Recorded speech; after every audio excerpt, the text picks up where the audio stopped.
Hi, readers. I know it seems hard to believe, but we are nearing the end of our Reading to Learn reading unit where we learned all about nonfiction and all the strategies that we need in order to comprehend or understand our nonfiction text.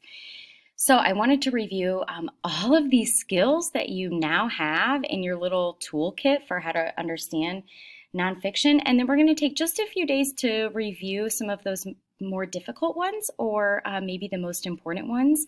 And then you'll have a test where you will showcase all of your new strategies that you have for nonfiction. So, when we first started our nonfiction unit, we began by brainstorming ideas for how we can rev up our mind before reading nonfiction. And we can do that by looking at the different text features. Are there subheadings? Is there a diagram? Do I have some bold words? And then kind of making a prediction based on that. What do I think this book is going to be about? Once you get your brain to identify what it might be about, you can ask yourself, do I have any background knowledge of this? We call that schema, right? Can I predict some of the more difficult words that are going to show up now that I know what this big topic is? And then we started picking up some expository texts like our Gorillas and Frogs and Toads book, and we developed some really important strategies for remembering what we read, such as our boxes and bullets and using our fingers for that to identify main idea and supporting details. And at first, we found that really easy because our authors made it easy, right? They gave us subheadings they gave us pop-out sentences. But then we realized not all authors do that. And so sometimes we have to look specifically in the text for those main ideas. And then you spent some time with partners because the whole reason of reading nonfiction is to learn more information. You got to share the things that you learned, and that's why it's so important to understand what you're reading so that you can teach someone else.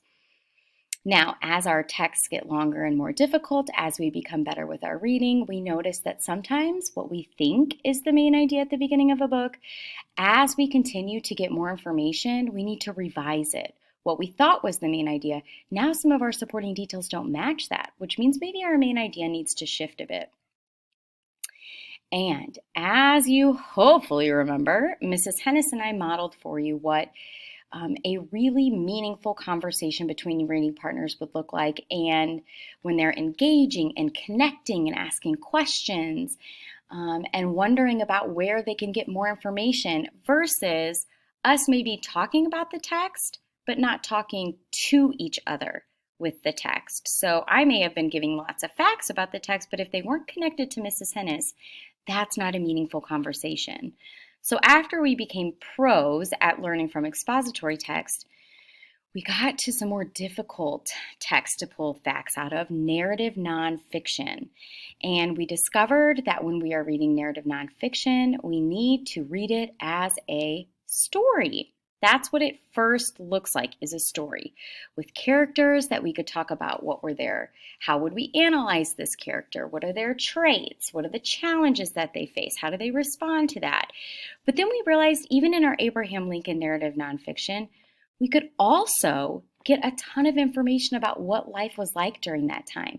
We learned about the Civil War, and we learned about how now it seems pretty obvious that slavery is wrong. Back then, people were really torn about it. And we learned that Abraham Lincoln really experienced some heartache because the war lost a lot of lives. And even beyond that, we learned that the war was really close, right? In the North, the Union side just barely won by the Battle of Gettysburg.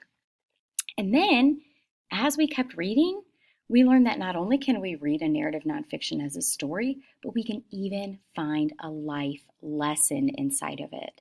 And you were challenged to do that with Abraham Lincoln after you heard our reading teacher and yours truly, me, talk about a life lesson that we could get from Ezra Jack Keats. So today we're going to focus on one of the strategies that is kind of hard with any nonfiction, and it is being able to understand what the author's point of view is. Let's practice. And I thought back to how we can talk to the text. I know we learned how to do that earlier, where we can say to the author, oh, I agree with this statement, or oh, I disagree. Because even though nonfiction is based on facts, of course, there are going to be little hints throughout the writing of what the author's point of view is. What are they thinking? So let's practice quickly with this passage, and then I will send you off to your It's Learning assignment where you can practice on your own.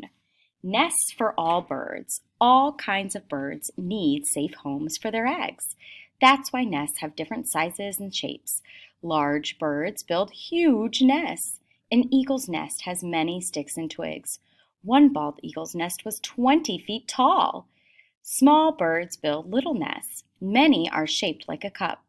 A hummingbird's nest is smaller than a walnut shell. Nests are made of different materials. A little finch uses pieces of glass and other plants for its cup-shaped nest. It finds bits of tin foil, string, paper, and tissue. The finch sticks the pieces in wet mud. As it works, it builds a cup shape in the center. It uses animal hair and feathers for a lining. The cup becomes a soft bed where the eggs will stay.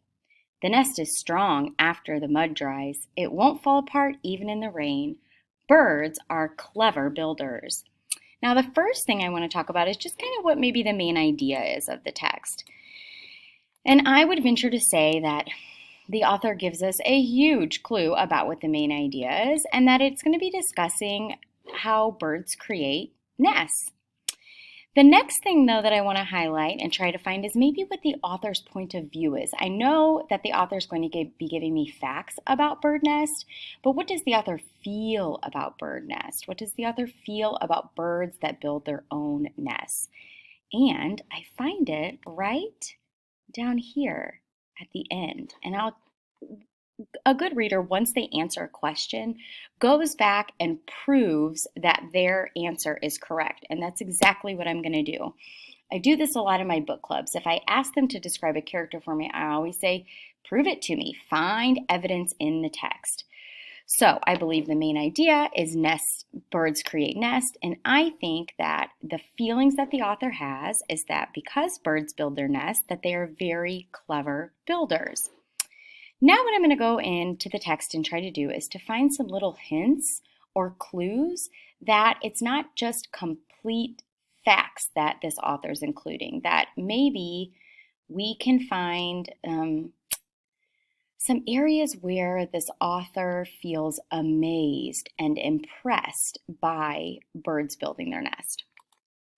So let's try blue. All kinds of birds need safe homes for their eggs. That's why nests have different shapes and sizes. Large birds build huge nests. An eagle's nest has many sticks and twigs. One bald eagle's nest was 20 feet high. Now, she seems pretty impressed by that, and one way I can tell is she uses an exclamation point, which is one of the clues that we looked for when we talked about author's point of view the first time. Small birds build little nests. Many are shaped like a cup. A hummingbird's nest is smaller than a walnut shell. So on and on we go, getting different kinds of facts about all of the different pieces that birds will use. And then we get down to the last sentence here. She uses a word that people, they may be able to disagree with. Remember how I was talking about whenever you first can identify the author's point of view, your next step is to say, do I agree with that or do I disagree with it? Some people may say that nests are not strong at all. I've seen many broken birds' nests on the ground that have fallen from trees. But this author is obviously very impressed by bird nests, and she says that they are strong. My last clue down here is this second exclamation point, proving to me that yes, indeed, she believes that birds are clever builders. I'm going to give you a chance to try to find some clues that will lead you to what the author's point of view is in just a moment when you click to your next assignment. Good luck!